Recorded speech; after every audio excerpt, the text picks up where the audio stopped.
الرحمن الرحيم قال الله تبارك وتعالى في كلامه المجيد هل يستوي الذين يعلمون والذين لا يعلمون صدق الله ورسوله. معززو کتونکو یوټیوب چینل سره وابسته یارانو دوستانو، چونکه په یوټیوب چینل باندې مونږ د عالم جوړېدلو کورس هم مقرر کړی دی او عالم بے دا فنوننا پا قرآن و حدیث صحیح نشی پوئے دے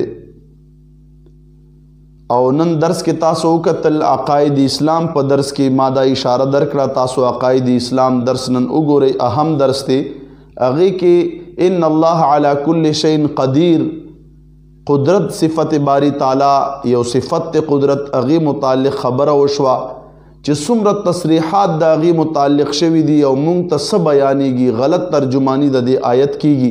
دا ولې چې مونږ د بل اورو په خپله باندې مونږ په عربي باندې نه پوهیږو، مونږ په خپله تفاسیرو باندې نه پوهیږو، نو هغې د وجې نه مونږ ته مشکل راپېښ دی چې غلطه ترجمانی د الله یو صفت مونږ ته څوک کوي او مونږ اورو منو د علم کمی دی.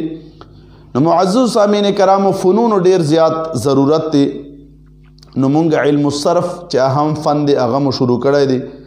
هغې کې مونږ تاسو ته دې نه وړاندې درس کې کلمې تقسیمات چالو کړي وو. 3 اقسام مو شو، 6 اقسام مو شو، 7 اقسام مو شو اجمالی. اوس اجمال د کلمې 12 اقسام دي، 12 12 ته ویلی کېږي، 12 ته. هغه کې 6 افعال دي او 6 اسما دي، نو 12 شو. فعلونه 6 کم دي، فعل ماضی، فعل مضارع، فعل نفی جہد بلم، فعل نفی مستقبل تاکید بلن، فعل امر، فعل نہی. دا 6 افعال دی او 6 اسما: اسم فاعل، اسم مفعول، صفت مشبہ، اسم ظرف، اسم تفضیل، اسم اعلی. دا 6 اقسام دی. دا 12 اقسام شو. نو اجمالاً تقسیمات شو د کلمې. اوس راځو لږ تفصیل کو. کلمې 3 اقسام مونږ ویلیو: اسم، فعل، حرف. د دې مونږ تعریف کو، ډیفینیشن کو. اسم چاته وی؟ اسم تعریف دادے کلمت تدل علی معنی فی نفسها ولا یقترن معناها باحد الازمنة الثلاثه. اسم تعریف دادے اغه کلمې ته وی چې په خپل معنی باندې مستقل دلالت کوي او دریو زمانو سره د دې معنا دریو زمانو کې یو زمانه سره پیوسته نوي، لکه رجل سړی. اوس رجلن په خپل معنی باندې دلالت وکړو، مستقل وکړو، چاته محتاج نه دی معنی ورکولو کې، او دریو زمانو کې یو زمانه یو معنی سره پیوسته نه دی. دویم فعل دی. فعل ستوي کلمت تدل على معنى في نفسها ويقترن معناها باحد الازمنة الثلاثه.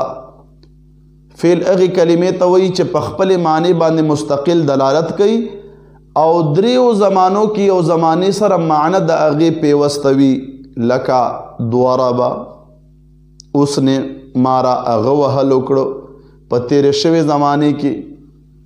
نو اوس دلته کې معنی باندې هم دلالت کوي او دریو زمانو کې یو زمانه هم شته د فعل ماضی، تیر شوی زمانه، گذشته زمانه. نو دا فعل شو. او حرف چې دی داغي تعریف دادی کلمت لا تدل علی معنی فی نفسها بل فی غیرها. حرف هغه کلمه دی چې هغه په خپل معنی باندې دلالت کولو کې مستقل نه دی بلکې خپل معنی ورکولو کې غیر ته محتاج دی. لکا سرت من البصرة الى الکوفہ کی من معنی ابتدا دی، الی معنی انتہا دی. سو پوری چې نور کلمات ور سره ونه لګي د په خپل باندې دا معنی د ابتدا انتہا نه ور کوي، په خپل معنی ور کولو کې غیر ته محتاج شو. نو دا حرف تی. راځي د دې متعلق تعلیم چې دی په وائٹ بورډ باندې لیکو چې مزید وضاحت وشي. بسم الله الرحمن الرحیم. کلمې کې 12 اقسام، د کلمې 12 قسمونه. هغه کم دي؟ اجمالی طور باندې 6 افعال دي، ما درته ویل 6 اسما دي. فعل ماضی شپږ افعال دادي فعل مضارع فعل نفی جهد بلم فعل نفی مستقبل تاکید بلن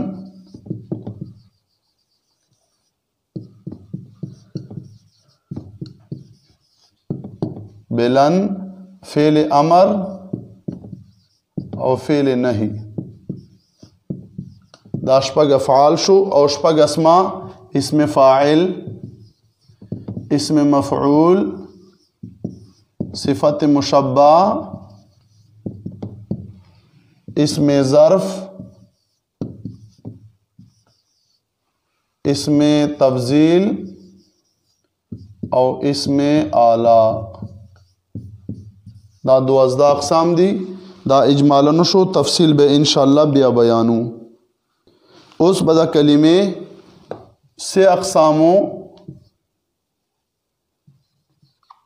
دا کلمے سے اقسام لک تفصیلو کو کلمے سے اقسام سشو اسم فی الحرف اسم ستوئی تعریف صدی اسم تعریف گو رئی کلمتن تدل على معنى في نفسها ولا يقترن معناها بأحد الأزمنة الثلاثة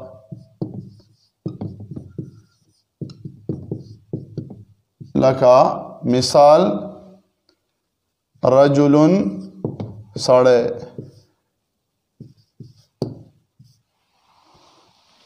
نو دا کلمه دی چې په خپل معنی باندې دلالت کوي په خپل معنی باندې مستقل دلالت کوي او دریو زمانو کې یو زمانه سره معنی د هغې پیوسته نه وي لکه رجل په خپل معنی په مرد سړیتوب باندې دلالت کوي او دریو زمانو کې یو زمانه ورسره نشته دا اسم شو اوس پرا شو فعل تا فعل ستوي کلمة تدل على معنى في نفسها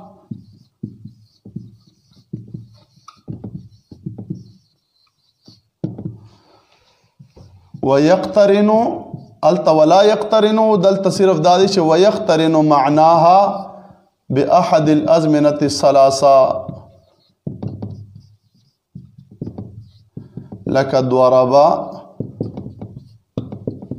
اوس هغه کلمه دی چې په خپل معنی باندې مستقل دلالت کوي او د دې معنا دریو زمانو کې یو زمانه سره پیوسته وي لکه ضربا څه مطلب دی وهل کړي د هغه یو سړي په تیرې شوې زمانه کې نو وګوره زمانه هم پکې راله د وهلو معنی باندې په خپله دلالت هم وکړو او دریم چې دی موږ سره حرف دی حرف کومې کلمې ته وایي کلمتون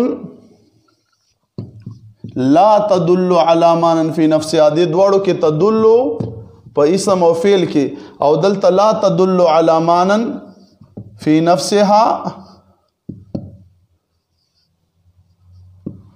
فی نفسها بل فی غیرها سمانا چې حرف په خپل معنی باندې مستقل دلالت نه کوي بلکې غیر کلمې ملاویدلو ته محتاج وي خپل معنی ورکولو کې بلې کلمې ته محتاج وي لکه موږ سره من دا حرف دی الهم حرف دی نورم حروف شته خدا مثال ویما دا من ابتدا معنی ورکوي او الی انتها خدا په خپل معنی نشي ورکولای په خپل معنی باندې دلالت کولو کې مستقل نه دی بلکې غیر کلمې ته محتاج دي مونږ وایو چې سرتو من البصره الی الکوفه څه مطلب شو زلاړم د بصرې نه کوفې پورې نه مطلب دا چې ابتدا مې د بصرې نه او انتها مې په کوفې باندې شو نو من کله د ابتدا معنی ورکړه او الی کله د انتها معنی ورکړه چې بل کلمه ورسره ولګېده بصرې او کوفه کلمه ورسره ولګېده نو خپله معنی ابتدا او انتها ورکړه دا په خپل معنی کې غیر ته محتاج وي نو دا اسم فعل حرف څه مختصر غوندې تفصیل مو وکړو نو که بیا هم څه مسله تاسو ته وي اکثر په دې علم الصرف کې یا نورو مسایلو کې زمونږ واټساپ نمبر چې دی هغه تاسو سره شته زمونږ ته خپل سوال را لیږئ مونږ به انشاءالله بیا اطمینان بخش جواب درکوو په خپل واوري او سیوي کوي ځان سره او مخکې شیر کوي مرګرو ته.